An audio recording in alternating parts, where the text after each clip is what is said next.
Good afternoon. Today is Wednesday, the 6th of December, 2023, just after 1 o'clock. Welcome to UK Column News. Your host today, myself, Brian Gerrish, delighted to be here with Mike Robinson. And we're also joined by Debi Evans, our nursing correspondent. We're going to start with Andrew Bridgen in the House of Commons, well, in fact, in Portcullis House on Monday evening. So here's what he was tweeting out earlier on the 4th of December. An absolute delight to host medical experts, doctors and scientists presenting evidence to explain excess deaths, vaccine harms and other subjects in the UK and around the world. I was delighted to see so many MPs, Lords and supporters in attendance. The evidence is unequivocal. So let's just first of all look at the people who did attend. Obviously Andrew Bridgen attended, but Ian Paisley Jr., Sammy Wilson, Sir Geoffrey Donaldson, so all the Northern Ireland DUP MPs at least, Paul Girvan, Carla Lockhart, David Davis, Desmond Swayne. Now, I understand Desmond Swayne left early for some reason, but Jonathan Lord, Heather Wheeler, David Jones, Philip Hollowbone, Neil Hanvey, Duncan Baker, Sir Christopher Chope, Sir George Howarth, Sir John Redwood, Ben Lake, Sir Robert Sims, Dean Russell, Sir Geoffrey Clinton Brown, Carl McCartney and Mary Glindon, who put her head round the corner for a couple of minutes. And that was the list of MPs. A few didn't turn up, including Rossendale, but at least had the courtesy to email personal apologies for that. They had other things to do.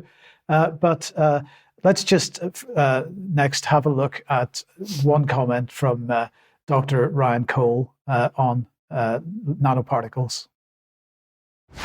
The lipid nanoparticles clearly state on their safety data sheets, these are not for human and not for veterinary use. These are for research purposes only, yet they went into 5 billion people around the world. So this was the type of presentation. Some presentations had graphics and slides, some didn't. But this was the type of information that was being given to other MPs. Now, the feedback that I've seen from the MPs, from some of the MPs that attended, was that it was a hugely interesting and challenging event, and has given them a lot to think about. And so this perhaps is progress, and I certainly expect that it is progress. Let's have a look at a couple of the tweets that were sent out. This is Sonia Elijah here, covering Professor Angus Dalgleish, talking about his quote here is more likely to suffer from serious adverse event from an mRNA jab than be hospitalized from COVID. He was showing the data to support that. And then we've got Steve Kirch here saying death estimates from COVID shots, 13 million people worldwide, 675,000 US deaths, 100,000 UK deaths. And we have a little clip here from Steve Kirch talking about this. So I have a message to all the world's governments. Release the COVID shot record level data now. This should be released in all countries of the world who vaccinate people. If the vaccine is safe and effective, why are you keeping this information secret? And this is a hugely important question. And in fact, Sonia Elijah tweeting this question out, why is the UK's ONS hiding the data? And this is the question that I think that of anything that came out of the event, this is the key question that we need to be focusing on at the moment. And perhaps people need to be encouraging the ONS to release the data as much as they possibly can. I'm going to say, Debi, that in my view, this was, sorry, before I say this, I should mention that Ben Rubin attended the event on our behalf. And so he will have no doubt something to say about it on Friday. But Debi, let me ask you this, because it seems to me that this was a successful event in the sense that, first of all, Andrew Bridgen managed to attract at least some MPs to come and Lords to come and listen to what was being said. And the feedback so far seems to be that they're not simply dismissing it as conspiracy theory and nonsense. So, to some degree, progress has been made here. Yeah, I completely agree. And good afternoon, everyone, from a very chilly Cornwall. But I agree, it was a completely resounding success. I don't think we've ever seen so many MPs, Lords in attendance. And I would say congratulations to Andrew Bridgen, because from what I'm hearing, a lot of MPs and people that attended are asking far more questions now than they were before. So I think we should all be incredibly buoyed up by this news. Yes, sorry, just want to also finally mention that on the UK Column website at the moment, on the front page, there's a link to the Pfizer reports that the Daily Cloud are putting out at the moment. So we will have more to talk about on this perhaps on Friday, but we are going to be doing a lot more on helping to promote the work that the Daily Cloud's been doing on the issue of Pfizer. Debi, I don't know if you want to comment on that. Well, yes, again, it's very exciting. We're absolutely delighted to be able to be linking up with the Clout in order to get this information to you first here at the UK Column. So there'll be links on the front of the website, which Mike is organising. But it's an amazing link, so please do watch out for those. Okay, thank you, Debi. Now let's move on then to Moderna, in fact.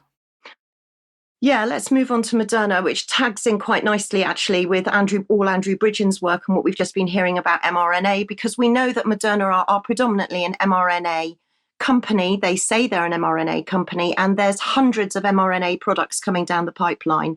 These are very dangerous. They shouldn't be used. Please keep your eyes out. But I want to concentrate on another angle that Moderna are going down. So first of all, I found out that they decided that they're going to be everything and anything in AI. They're uniquely positioned to scale up AI because they've got the most massive library of data. Well, doesn't that surprise us? They say they're on a mission to have AI absolutely everywhere. Now, they're still pushing out these jabs despite admitting serious adverse reactions. So let's have a look at their latest advert from Moderna. When it comes to your health, you do you. You ping and pong that body. You plunge that body. You green that body. You brain power that body. You practice and practice that body. You make it rain that body. You flu shot that body. And now you Spikevax that body. Because even though the pandemic is over, COVID-19 isn't. Spikevax by Moderna is a vaccine to help protect you against COVID-19. You shouldn't get Spikevax if you've had an allergic reaction to Spikevax or its ingredients. Rare cases of inflammation of the heart muscle and outer lining have been reported. The most common side effects are injection site pain, redness and swelling, tiredness, headache, muscle pain, chills, joint pain, and fever. Make vaccination against COVID-19 a part of your health routine. Spikevax that body with Spikevax by Moderna. I don't suppose many of us are ready to Spikevax our body. And did you note there that they were actually admitting to heart disease, myocarditis they were referring to, and to serious adverse reactions? So I came across this article, which is fascinating, and I just want to disseminate a little bit of it. Now, it's come from Unheard. I'm going to jump in and out of it, so bear with me. This article is entitled "Moderna is Spying on You. New documents reveal its attempts to control the vaccine debate." Two amazing journalists here, Li Fang and Jack Poulson. So let's go and have a little look at what they're saying and I would really recommend everyone go and read the whole article because it's fire. It really is. So they say the most important thing for Moderna is that people keep having their jabs. Smart ads are part of that. But more important is to push back aggressively against any prevailing anti-vax narrative and engage where possible in any discussions around vaccine policy. That's where the Moderna disinformation department comes in. So let's carry on with the article a little bit, and we'll see that behind the scenes, they've been working with law enforcement officials, public health officials to monitor and influence vaccine policy, but they've also been working with public good projects. So I went to look and see who public good projects are, and basically they're a non-profit organisation specialising in large-scale media monitoring programmes, social and behaviour change interventions and cross-sector initiatives. And so what are they experts in particular? Well, if we flip to the next slide, you can see that they are experts in infectious disease and vaccine, amongst other things. So they're They're looking at social and behavior changes involved in this and vaccine hesitancy. So where are they, who are they linked up with? Well, what they're doing is they're tracking and tracing all social media platforms. So they're looking at TikTok, they're looking at Facebook, they're looking at YouTube, and they're looking at your basic platforms right across the internet, and they're tracking misinformation. They seem to be experts in everything. So let's go back to the unheard. So just remember that, the public good projects. So then we go back to look at the article and we can see Moderna. This is where they're using the AI as well. They're using TalkWalker, which uses a blue silk artificial intelligence to monitor vaccine-related conversations across 150 million websites in nearly 200 countries. So let's have a look at TalkWalker. And when we look at TalkWalker, we can see that actually TalkWalker is an influencer. It's misinformation. It's a social communication listening platform. So they're listening to all of the debates, comments, and conversations about vaccine misinformation. If we go into them a little bit further, we can see that they hear, or they allege that they can hear every word and understand every single sentiment. So, these discussions around the world are including Pfizer as well, by the way. But I mean, the fact that a pharmaceutical company is listening and monitoring every single social platform, we know the government is monitoring us and censoring us, but who knew that Moderna had a disinformation department? But who's running it? So the monitoring team includes this lady, Professor Nikki Ruttman, who's from Nichols College. Now, you can see she spent nearly 20 years with the FBI. She was working from the Boston office during Operation Warp Speed, and she's one of the many former law enforcement agents that are now working with vaccine makers. And this isn't just Moderna, this is all of the vaccine manufacturers. So looking at Professor Nikki Ruttman's experience, you can see she is currently the director of global intelligence at Moderna. She's been there for a few years now, but she did 19 years as an intelligence analyst in the US intelligence community. There's the reference to the FBI. And notably down there, Director of National Intelligence as an advisor on terrorism, excuse me, to a mission manager. Sorry, Mike, could you carry on reading that? Yes, so to a mission manager as a counterintelligence analyst with the Defense Intelligence Agency. Yeah, I do apologise, sorry. It's the cold down here. I've got a frog in my throat. So if we go one on from Nikki Ruttman, we can see that all this has been financed through a 1,275,000 donation from the Biotech and Innovation Organization. Who are they? You ask yourself. Well, if we go and look at them, we can see that they're an advocacy association. They're literally the trade union for pharmaceutical companies. So we'll flip on one slide from there. Now you can see that they're not only involved in all of this, but they're involved with an infodemic training program. So this is where the whole organization links up to an NGO. Which NGO could that be, do you think? Well, there's only one NGO, the World Health Organization. And here they roll out infodemic training, where you get too much information, including false or misleading information in digital and physical environments during a disease outbreak. So the final slide on this segment really is just to show you the Infodemic Insights report here. And in 6 easy steps, you can see where they're going on the training. So Moderna is listening to you, it's watching you, it's taking your information, it's spying on you.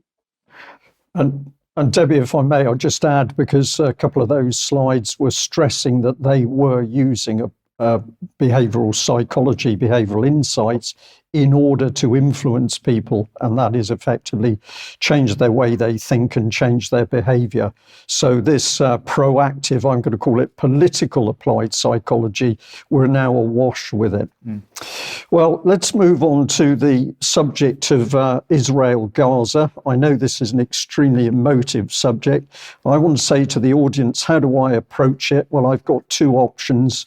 I can be honest and truthful, or to the best of my ability, and reporting on matters to do with Israel and Gaza, or I could be diplomatic in order to keep our audience comfortable. My policy is to be factual and truthful, if I can do that to the best of my ability. So if any of our audience disagree with that, you can email me and tell me why you think I should be diplomatic over truthful. Now, I'm setting this little segment against the backdrop of what I said to the audience on Monday, when I gave a little overview which showed how we had a creeping rise of a dictatorship in the UK. Go and have a look at Monday's news if you want to see the detail. But out of this clip, I just wanted to highlight some things. I was saying that in Parliament and local authorities, we've got the rise of the Uniparty. I was talking about minimal parliamentary debate on key subjects. I was also talking about the closure of free speech. I was talking about UK special forces being used as a private army at the Cabinet Office. And I was also highlighting my concerns about UK intel and security entering into what I described as opaque bilateral agreements. So against that background, let's have a look at some critical things to do with what's happening in the Middle East. I've chosen the Standard here, and they're reporting on Grant Shapps. No circumstances for UK troops on the ground in the Middle East conflict. But of course, this was the great lie during Syria, when we were promised no military boots on the ground in Syria. And what happened? UK special forces were absolutely put in on the ground. Now, I'm not the only person concerned, so let's have a look at what Jeremy Corbyn had to ask in the House recently. It's very quick. There's a repeat of it, and I've repeated it because the response to him is so amazing. Let's have a listen. And can he assure us there are no British soldiers on the ground in Gaza? Speaker, unsurprisingly, I don't share his assessment or his view of the context. And of course, it's clear that the Israeli objective is to defend itself against the terrorist group of Hamas. And can he assure us there are no British soldiers on the ground in Gaza? Speaker, unsurprisingly, I don't share his assessment or his view of the context. And of course, it's clear that the Israeli objective is to defend itself against the terrorist group of Hamas. Well, really, I pass back to our audience. Did you understand the response? Because I found it incredibly difficult. But I think what we were witnessing was cognitive dissonance, that simple question was so potent. Leo Doherty could not give a coherent answer to it. Now, let's look at what Jeremy Corbyn followed up with, and all credit to him here, because a lot of people have been saying, where is Jeremy Corbyn? But on his Twitter feed, he put out this: today I've written to the Foreign Secretary demanding urgent clarification, and he included his letter. So if we bring this up on the screen, and I think it's important to read it, so I'll do that as quickly as I can. Dear Foreign Secretary, yesterday on the 4th of December, the Parliamentary Under Secretary of State for Foreign, Commonwealth and Development Affairs answered an urgent question on the humanitarian situation in Gaza. I asked the Minister if he could assure the House that there were no British soldiers on the ground in Gaza. The Minister refused to answer. His failure to provide this assurance is extremely alarming. More than 15,000 people have been killed in Gaza, including 6,000 children. 1.8 million people have been displaced. Almost half of all housing units have been destroyed. The UK government already provides ample political support to an Israeli army that is committing war crimes in front of our eyes. Could you confirm whether the UK government is providing military personnel too? In the aftermath of horror, we need voices for peace. The terrorist attack by Hamas was deplorable and must be condemned. That cannot justify the massacre of the Palestinian people, who are being punished for a crime they did not commit. We are witnessing unconscionable death, destruction. People in this country have a right to know if British troops are involved in its execution. And finally, I'd like to take this opportunity to reissue our demand for an immediate and permanent ceasefire. So I don't think anybody can plain with what he's asked for in that letter, but the main thing is a complete lack of transparency as to what the British government is up to. And I'm going to bring people's attention back onto what is happening between British military and Israeli military. I've chosen BICOM, the British Israel Communications and Research Centre report here. I had to look at this photograph twice because I thought they were holding hands at one stage, but of course that's not the case. But here is all the detail about the British Armed Forces and the Israeli Defence Forces signing a joint agreement to strengthen their relationship. Well, my question is, what is this relationship? Was it ever discussed in Parliament? And did the public ever really know what was happening? I would suggest not. And I'm going to add to this that we've already got reports now about supposed British veterans, a very glamorous British veteran, trying to join Israel Defence Forces to fight against Hamas. We've got the Jewish Voice for Labour here, British fighters in Israel's military. Is it legal? Well, that is the real question. Is it legal in a constitutional sense in UK? And here's Sky News reporting the sad death of a British teenager killed in Gaza while fighting for the Israeli Defence Forces. So I'm going to suggest we have no idea what the British government is up to with relationship to the war in Gaza. But one thing we can be very clear of, we are fully involved in the despicable military action on the civilians in Gaza. As we are in Ukraine as well, of course. Indeed. Okay, if you like what the UK Column does, you would like to support us, please head over to community.ukcolumn.org. You can join us there. Your membership much needed and appreciated. You could pick something up at the UK Column shop.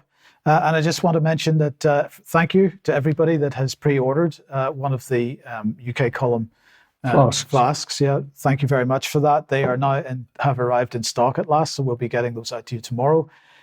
So please, if you see anything else on the shop you'd like to grab, please do so. But do share anything you find on the various platforms, especially ukcolumn.org, ukcolumnextracts.co.uk. Okay, Debbie, you've got a blog reported. Indeed, this week, smartphones. Do you suffer with nomophobia? You might be surprised to find out what it is, and a fascinating insight from a YouTuber from the insurance company confirming that they are coming for our cars, and norovirus, a vomiting bug, sorry, just before Christmas, but it's come back with a vengeance. Now, a little while ago, we put out the interview I did with Chris Williamson on the live stream, and of course, it took a little while to get that on the website for various reasons. So apologies to Chris for that, but it has been up for a couple of days now. So if you'd like to have a look on the UK Column website, the front page, you'll find that discussion there. Well, this one, the title is on screen, Stuart Waiton, Grooming by the State, the Need for a Scottish Union for Education. And that's one of the last interviews with David Scott. Stuart giving some good information there, so you might like to watch that. Also put up an ad for No Smoke Without Fire. That's myself and Debi. We're looking at Prevent and what it is doing across UK. So if you do not know what Prevent is, have a look on the UK Column website for this report. And if you're a military veteran in UK, you certainly need to understand what we're talking about here, because you are absolutely in the firing line. And Debbie, one for you again. I think Thursday at 1 o'clock will be an interview with Ed Dowd. Yeah, a great conversation with Ed Dowd, who's done the most phenomenal research on PIP data in the UK and has come up with some extraordinary data regarding excess deaths. Okay, thank you for that. This one I'd like to pop up on screen. A very long-term supporter of the UK Column has been doing some really excellent work challenging the BBC and asking why they refuse to report on child abuse when the facts are being given to them. This gentleman is in the firing line, but the suggestion is that he is himself being misled by the BBC. So he is the BBC's investigative expert, an ex-Met police officer of 13 years, but it appears that the BBC internally is refusing to give him information that Patrizia is sending through. So this is really, I think, a very big story. We're just giving you a taster here, but we'll cover more of it in due course. And a big thank you to these viewers. This one pointed out that the video clip we showed on Monday as well, I think it was West Midlands Police Sergeant. And this has come from the channel Auditing Britain. And we just wanted to give recognition to Auditing Britain because that channel's doing some really excellent work. And this one here is from New Zealand, if I remember correctly. We had a little bit of a discussion about the World Health Organization and health regulations. And the key bit was that between both of us in UK and NZ, we were saying that every little bit helps when you're challenging the system. So I'll leave that one there. Debbie, let's move on to health issues. Yes, before I do, sorry about the coughing fit during my Moderna segment, but I would just like to add that on that Moderna's high risk profiles is Russell Brand, Novak Djokovic and Elon Musk. So please do go and check that article out. But yes, going back into health, the UK Biobank, they have got this huge database. In fact, it's a mass of medical data that is key to genetic research. Let's go and have a look a little bit further.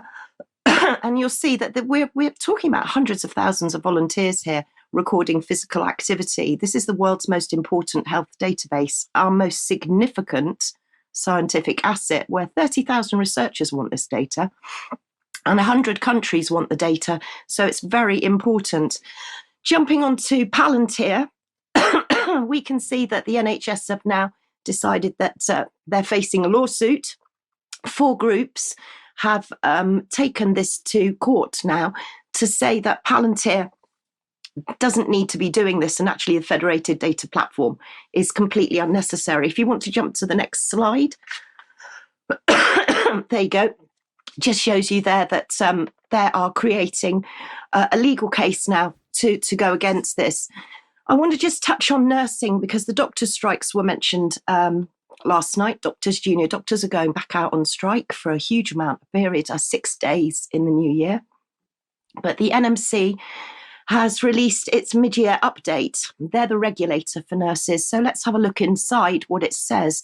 808,488 registered professionals in the last 6 months. However, the biggest rise was nursing associates. Now, as far as I can make out, nursing associates seem to be the new state-enrolled nurse being rolled in.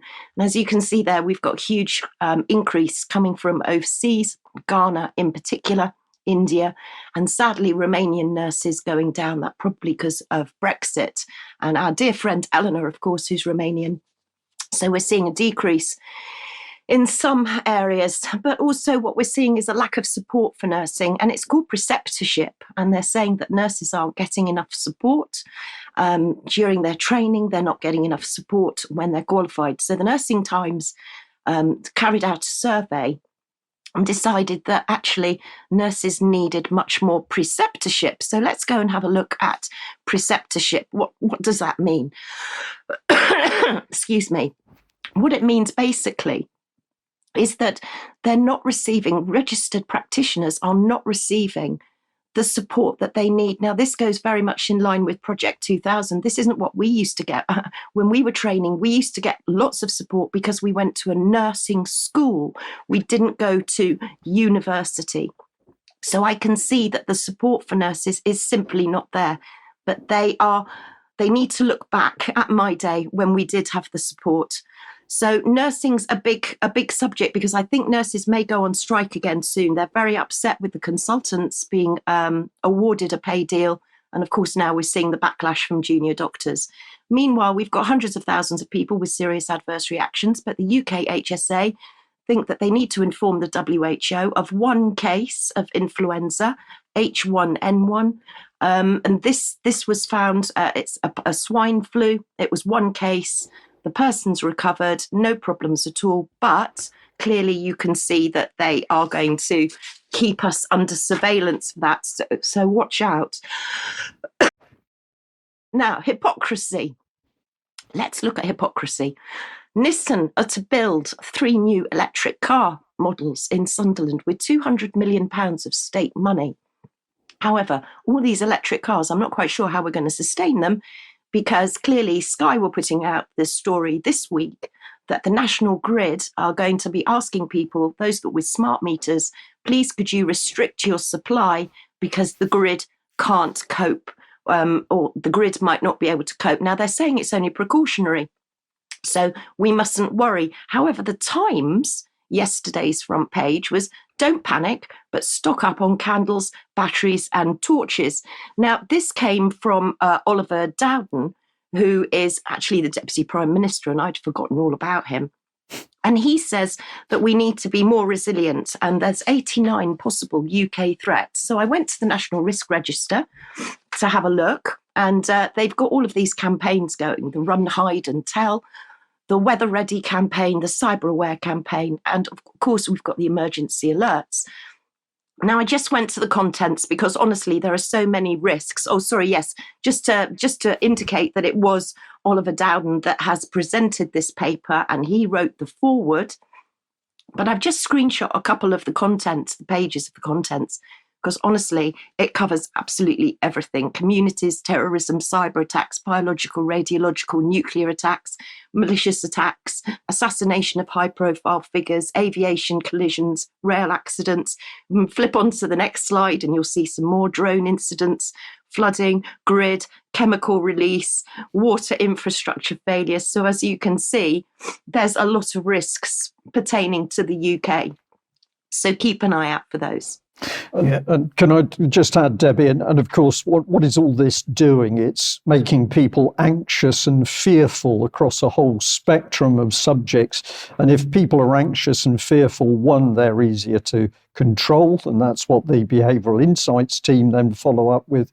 But of course, if you're anxious and stressed, you're more likely to be unwell. So is this an attack on not only the minds of the population in UK, but their physical health as well? Well, it is indeed. So let's bring someone on screen. And of course, he's coughing. Maybe Debbie has the 100-day cough, but we've all got to be afraid about this because we've got to be very afraid. 100-day cough. This is, of course, is nothing new. It's a rebranding exercise. So I just took this from Plymouth Live, but this is across all the Mirror Group local newspapers, as far as I can see. A highly contagious 100-day cough sweeping across the country. There has been a 250% increase in cases with 5 symptoms to watch for, as the potentially deadly illness leaves people sick for months. This is the nonsense that we're getting from the mainstream press at the moment. It is an effort to play with people's minds. It is fear porn, if you want to use that word. Because, of course, Debbie, what we're talking about here is whooping cough. Now, I hadn't realized that 100-day cough is a term that's been used synonymously with whooping cough for quite some time. It's not used very often. It's not very common. It's not something that people are generally aware of. So what we've got here is a rebranding exercise in order to try to put fear into people. And of course, what are they selling? They're selling vaccines at the end of the day. But you know, this is a disease, Debbie, that we've been living with for a very long time. We understand it fairly well, and there's no need to try to put this kind of fear on people. Absolutely not. I mean, whooping cough's been around for as long as I can remember. In fact, one of my children had whooping cough and made a pretty unremarkable, which is a good recovery. But it's the same with chickenpox, isn't it? We sent kids to pox parties, and now all of a sudden it's any excuse to roll in a vaccine. Literally any excuse. Yes, but don't worry, the fear doesn't end there, because of course we've got a new COVID variant coming along, and that's JN.1. That's going to make thousands ill over Christmas. Yep. Did you have... No, I was just smiling as you were making the report, yes, Mike. Yes. It's incredible. Experts say there's a mutation in the new strain which makes it even more infectious, so we've got to be scared about that. Well, look, if the mainstream press is talking misinformation and disinformation and harmful comments like this, what's the latest on the online safety bill? Well, of course, it's all about porn and pornography. So this is graphic was pushed out by Ofcom yesterday. They're telling us that children are the first to see online porn at age 13 on average. That 10% of children have seen it by the age of 9. 79% have seen violent porn by the age of 18. So we've got to stop this immediately, according to Ofcom. But of course, we're not stopping it in our schools, are we? Because we're pushing out sex education in an age-inappropriate way in many cases. We've shown these graphics before. This is the type of thing that's being given to children in schools.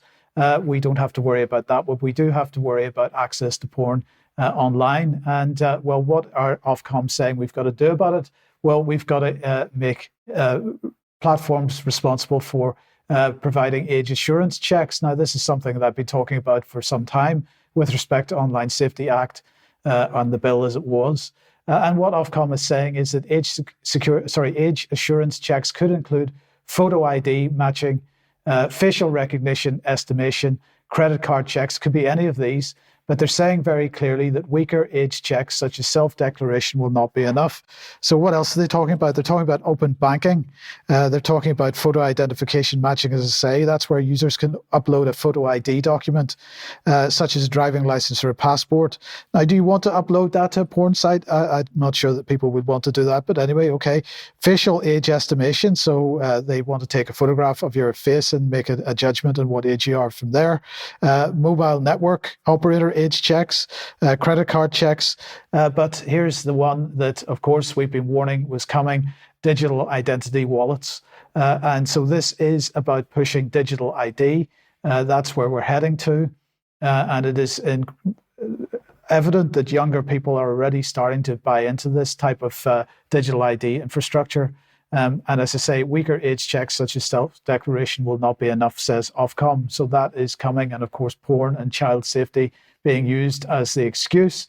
But I think we know that when it comes to education, at least, child safety is not a consideration. And just to make sure that we provide evidence that the mainstream media is fully complicit in this agenda, this is just an article that appeared in Plymouth Live today.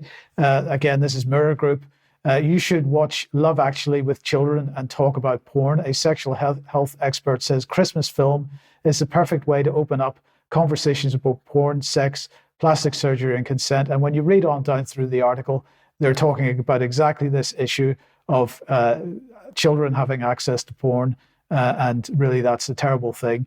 Let's just remember that access to porn for children that issue could be resolved without digital ID checks by simply requiring all porn sites to perhaps live under a .xxx domain, and then give parents the tools to make sure that children aren't able to access all .xxx domains. There are many ways to solve this problem without fulfilling one of the government's key policy targets for the control of the mass population. Yeah, well, we wait, but I don't think anything will happen. We'll see. I'm going to return to the subject of Gaza, and I make no apology for picking up on some Guardian reporting here, which I think is really significant. We're going back to March of 2019. Here's the picture. I think what we're looking at there is white phosphorus, but maybe somebody can tell me otherwise.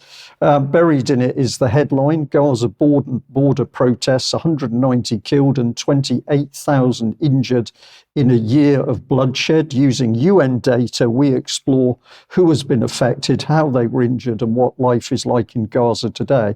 Encourage people to go and find this article and read it. I've taken a little bit out of it, but it's saying that 1 year ago, Palestinians were trapped in Gaza, and they began a protest movement at the frontier with Israel that was intended to last 6 weeks. Men, women, and children demanded recognition of the right of Israel refugees in Gaza and elsewhere to return to their ancestral homes in Israel, and for an end to a punishing blockade that has made life, quote, unlivable. Israeli snipers fired live ammunition, killing and maiming dozens. This lethal response on the 30th of March 2018 triggered anger and disbelief across the world, but has not stopped. And of course, it certainly has not stopped, because now we've got even worse things happening. But it's talking about thousands having bullet wounds, particularly in their legs. And there's graphics included in the article. This one here highlighting 29,000 Palestinians injured and more than 190 killed at the time. We're going back in time here. This isn't current. And an infographic there giving you a scale of of those killed versus the immense number injured. Another headline, women and children make up more than 1 in 4 of those injured and killed. Again, this is at the time. This is not the recent violence in Gaza, but it's all horrific. Now, what is the point of this? Well, if we go back to 2021, the ICC was ruling that it could investigate alleged war crimes in Palestine, despite Israeli objections. And another good report from The Guardian here, Palestinian Authority welcomes the ruling that could see prosecution of Israeli officials and military, as well as Hamas figures. So it appears there was balance in what the International Court was trying to do. But let's have a look in a little bit more detail at the key points. ICC cleared its chief prosecutor to investigate alleged atrocities, including the alleged killing of more than 200 Palestinians and 40 children during Gaza frontier demonstrations. Bensouda, a Gambian lawyer, has said she would investigate both the Israeli military as well as Palestinian armed groups, including the Gaza-based Hamas faction, which has been accused of intentionally directing attacks against civilians. Benjamin Netanyahu, that should be, apologies for this typo there, condemned the ruling and said the country would protect our citizens and soldiers in every way from legal persecution, and he's previously called for sanctions against the court. So there we see very quickly the Israelis did not want any investigation, but she argued there was a reasonable basis to believe that Israeli authorities had committed war crimes by moving Israeli citizens into the West Bank to live in settlements. Under the Geneva Convention signed after the Second World War, the transfer of civilians into occupied land is prohibited. Well, this is all being reported factually by The Guardian, but now we come to the crunch of it, because here we are in April 2021 with the headline, Palestine condemns Boris Johnson for opposing ICC Israel investigation. The Prime Minister accused of giving carte blanche to Israel by saying the court had no right to examine alleged war crimes. So a very appropriate picture there, I felt. But if we want to see what's really happening here, we have to go to Conservative Friends of Israel. And this is an immensely powerful lobby group, which we'll be covering more on. But here in their tweet, Prime Minister Boris Johnson has confirmed UK's opposition to ICC investigation, asserting it doesn't have jurisdiction, and it gives the impression of being partial and prejudicial, of being a partial and prejudicial attack on Israel. Well, he'd written a letter to key ministers in government, Right Honourable Stephen Crabb, Honourable Sykes, and President Lord Polak. And if we just have a look at this letter and bring it up on screen, we'll do this as quickly as we can. Boris is saying, thank you for your letters of the 10th of February, 3rd of March regarding your concerns about the International Criminal Court's ruling. I'm pleased you were able to meet with the Foreign Secretary on the 9th of March. As you're aware, UK is a strong supporter of ICC in line with its founding statute. We've been working with other countries to bring about positive change at the court. This process has been driven by our ambition to strengthen the ICC, the election of 2 highly qualified UK nationals, Judge Corner QC and Karim Khan QC, to the roles of judge and prosecutor to the ICC respectively, will help serve reform. This was a key priority for the UK, demonstrating our enduring commitment to strengthening the court and serving international justice. But he goes on to say that as a founder member of ICC, we have been one of its strongest supporters and continue to respect the, quote, independence of the institutions. We oppose the ICC's investigation into war crimes in Palestine. We do not accept that the ICC has jurisdiction in this instance, given that Israel is not a party to the Statute of Rome and Palestine is not a sovereign state. This investigation gives the impression of being a partial and prejudicial attack on a friend and ally of the UK. I hope the discussion with the Foreign Secretary helped to assuage your concerns around the UK's position And I note his offer to speak with the Conservative Friends of Israel to explain the UK position in detail. Thank you once again for writing to me. And if anybody's in any doubt of the power of these organisations, then if you have a look at Conservative Friends of Israel, here is the pinned tweet at the moment. Conservative Friends of Israel works to support Israel and provoke conservatism. We aim to ensure, there's the word, ensure that Israel's case is fairly represented in Parliament. And the pinned video is of Rishi Sunak, of course, saying that his loyalty is to all matters in Israel in the present time of crisis.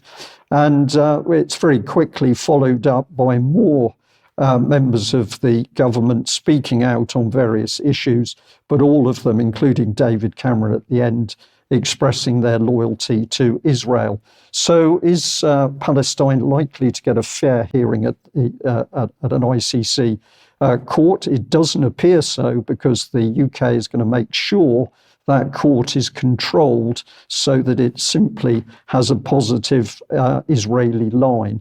Hugely powerful think tanks, it seems to me, perverting what could be the course of justice. And this is the reality of the power of the Israeli lobby. Many people in the UK simply unaware of this power. And thank you to The Guardian for helping to bring at least some of it to the surface. Debbie, let's move on to the royal family. Yeah, let's. I've just been looking at a few stories surrounding the King.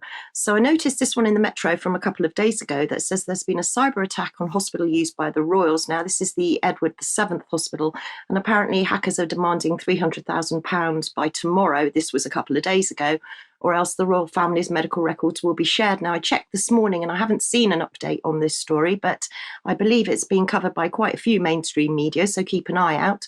And also, the King has renamed the Prince's Trust. So the Prince's Trust is now called the King's Trust. The Prince of Wales Charitable Fund becomes the King Charles III Charitable Fund, and the Prince's Foundation will now be known as the King's Foundation. And let's not forget Terra Carta, which of course he's in partnership with AstraZeneca, and Astra Carta, where the royal crown seems to be professing that he has maybe declared himself king of the universe. But I noticed this story in Paranormality magazine, which is referring to a new film, a new documentary, which was released actually on December the 1st, which was looking at the royal family's fascination with UFOs and crop circles. And according to this, apparently Charles piloted an experimental UFO in Canada in 1975. So if we go to, I've just done a little screenshot where you can go and look for the trailer or the film of this, and it's IMDb, The King of UFOs, director Mark Christopher Lee, stars Dan Costello, Mark Christopher Lee, and Nick Pope. But let's have a look at the trailer of King of UFOs.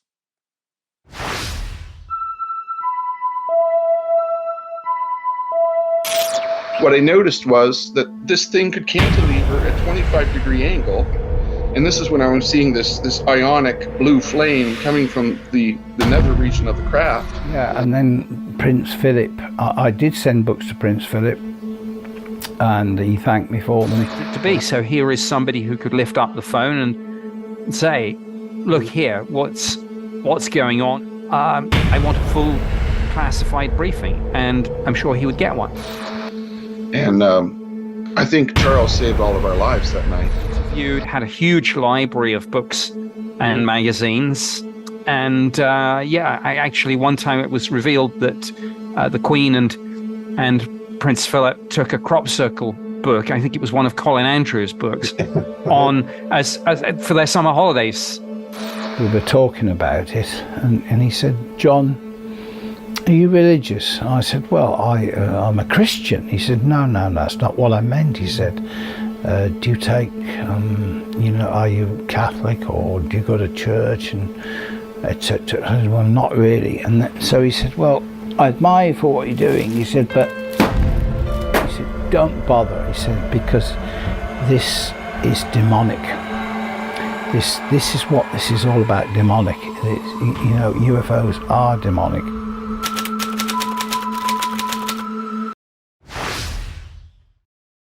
So lots of questions to be asked there. And his book, Harmony, and I actually bought a copy of the book, Harmony, which was written in 2010 by the then Prince of Wales, looking at a new way of looking at our worlds and saying basically that we're at a historic moment. I took a screenshot of the chapter titles within the book because I think they're quite interesting in themselves. The Golden Thread, Nature. There's lots of really lovely colour pictures as well. And I just took a screenshot too of page 11. Now, I don't know, gentlemen, whether you might want to read it out because my voice is a little bit croaky. Well, we're not going to read it all. I mean, was there a section that... Yeah, yes, well, let me read out a little tiny bit of it because I'd like to ask our audiences really their perception of this. There is no empirical evidence for the existence of God, so therefore God does not exist. That seems a reasonable, rational argument so long as you go along with the empirical definition of God as a thing. I presume the same argument can be applied to the existence of thought. After all, no brain scanner has ever managed to photograph a thought, nor a piece of love for that matter, and it never will. So by the same terms, thought and love do not exist either. So it's interesting to see the perception there, but the book is absolutely littered with symbology, sacred geometry, pyramids, but it also highlighted this symbol, I don't know if I'm pronouncing it right, Ouroboros, which are originally made up of two interlocking serpents, each one consuming its own tail, and symbolizing the renewal that creates the unity of creation. This is used as our modern symbol for the endless loop of infinity. So a very interesting book, pretty much I would say the blueprint for the sustainable goals that we're seeing today. But it's not all rosy in the Royal Garden because as Charles flew back for COP, he flew back to have critical talks with the Princess of Wales and the Prince of Wales over remarks in a book that had named him and the Princess of Wales as questioning the colour of Prince Harry's first son, Archie. And so, as I say, not everything in the garden is rosy. And we've also got an MP, Bob Seeley, who seems intent or doesn't seem to have got anything better to do than wanting to change the law to strip the Sussexes of the titles using the My Titles Deprivation Act. So not everything in the garden is rosy for the king. Oh, indeed. Okay, let's move on to the issue of immigration. And, well, James Cleverly has now done a deal with the foreign minister of Rwanda. Here's an image of them on screen. This is part of the government's plan to make sure that illegal migrants can be lawfully relocated in Rwanda. This is, of course, what they call their ambition to stop the boats. Let's just have a look at some of the boats as we're talking about this. This is ahead of some new legislation which Rishi Sunak is going to bring to Parliament, which is he aims to confirm that with this new treaty, Rwanda is a safe place to send people. This, of course, is following the Supreme Court judgment. And they talk about building on months of work between Britain and Rwanda and this new treaty responding directly to the conclusions of the Supreme Court and representing a new long-term solution. So as we talk about this, you can decide for yourselves whether that is the case. Now, they also say that it enhances the functions of this group, the monitoring committee. This is the independent monitoring committee, which is supposed to be ensuring compliance with the obligations in this new treaty, but that's been established for a little while. In order to sort of look at what is going on around this whole Rwanda situation. This monitoring committee is also going to develop a system which will enable relocated individuals and legal representatives to lodge confidential complaints directly to them. And I presume they will investigate those. And then also in Rwanda, they've set up a new appeals body, which is going to consist of a Rwandan and other Commonwealth national co-president and be composed of judges from a mixture of nationalities. Now he's getting some pushback from this group of conservatives who consider themselves more moderate, and they call themselves One Nation conservatives. So they are urging Rishi Sunak to make sure that he doesn't throw out the baby with the bathwater, as it were, with respect to the European Court of Human Rights, the European Convention of Human Rights, rather. So let's look at what number 10 was pushing out. This is the action that they're taking on immigration. They're banning overseas students from bringing their families to the UK unless they're on a postgraduate research degree. They're stopping immigration undercutting British workers, and they're scrapping the 20% going rate salary discounts offered for shortage occupations. We'll have a look at that in a little bit more detail here.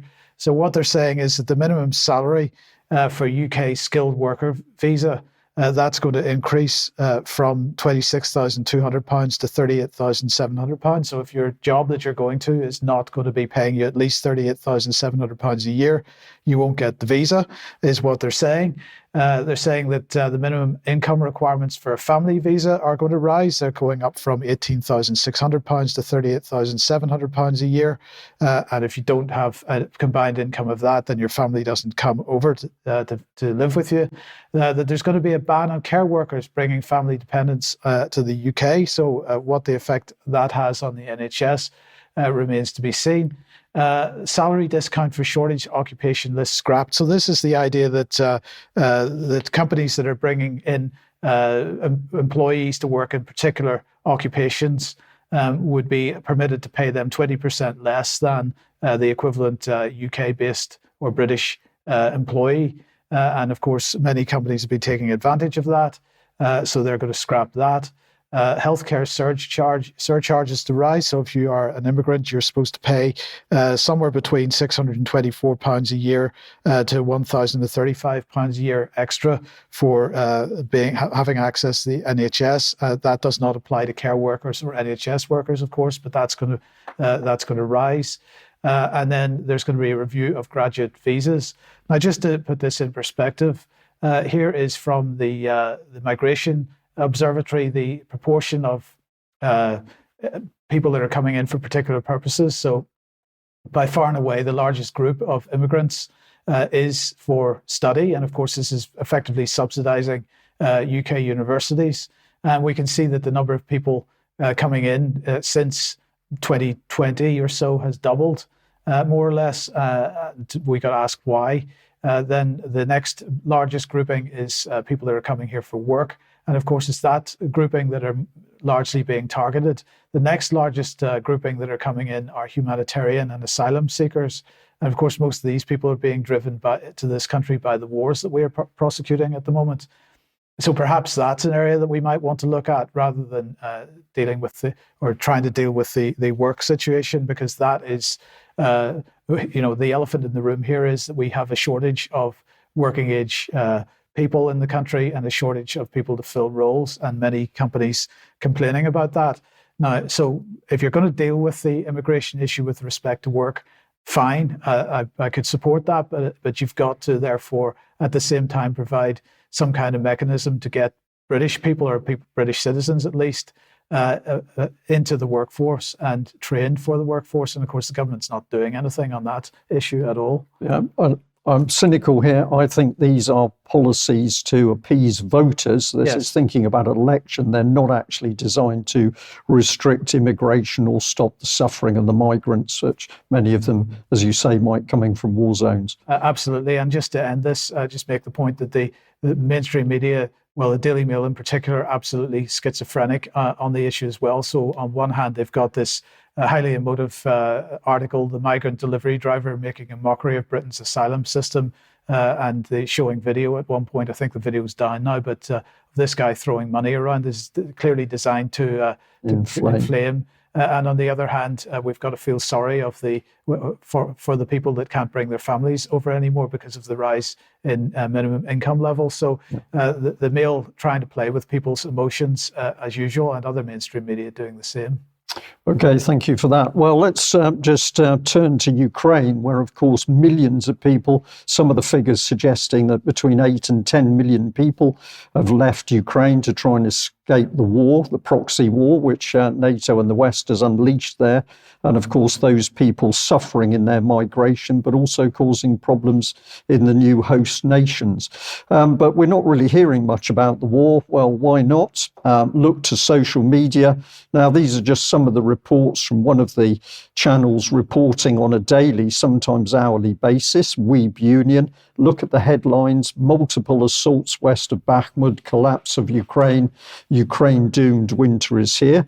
Now, in addition to that channel, there's many others, the military summary channel, Rybar, Free Russia, Defense Politics, Asia, Moon of Alabama, and of course you've got Colonel Douglas McGregor and Scott Ritter putting out really good commentary.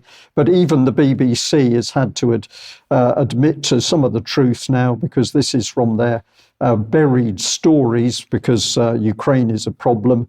Ukraine war, soldier tells BBC of frontline hell. Outnumbered and outgunned, one frontline soldier has given a sobering account of Ukraine's struggle to cling onto its foothold on the east bank of the vast Dnieper River. And this is, of course, a very small foothold. It's of no real significance, but the BBC's tried to have made it at certain stages into a major advance. Let's look at the bottom of those headlines, which was talking about Mr. Stoltenberg. And here's the headline from Politico. NATO should be ready for bad news from Ukraine. Stoltenberg warns we have to support Ukraine in both good and bad times. Well, what's the meat of this? I've added some commentary here, so this is not entirely Politico report. But basically, Ukraine has not only failed to regain territory, it has lost the war. This is the harsh reality which Stoltenberg, NATO and the BBC don't want to talk about. NATO and the EU are unable to produce the ammunition Ukraine needs to continue to fight due to, quote, the fragmented state of Europe's defence industry. That quote is from Stoltenberg himself in the article. US and European sanctions on Russia have completely failed. UK columns had to add that quote because it's not in the article. Russia is currently boosting its army by 170,000 to 1.3 million. That is in the Politico article. The EU and Europe is unable to work together politically to support Ukraine, and it can't do that now or in the long term. That is not really fully explained in the Politico article. And here, Ukraine and its economy has been hollowed out by horrific battlefield losses. And there we have the war migration. So this is the reality. The war is essentially over. If the US and NATO and the EU would stop pumping in the weapons, that would be the end of it. But critically, the US, UK, and the EU know the war is over. So what is the routine now? Well, we get some hints to it because it's being widely reported that the Americans are now backtracking on any more money for Ukraine to keep its economy going or the war itself going. And Zelensky pulled out of a recent meeting where he was clearly going to be asking for more money from the States.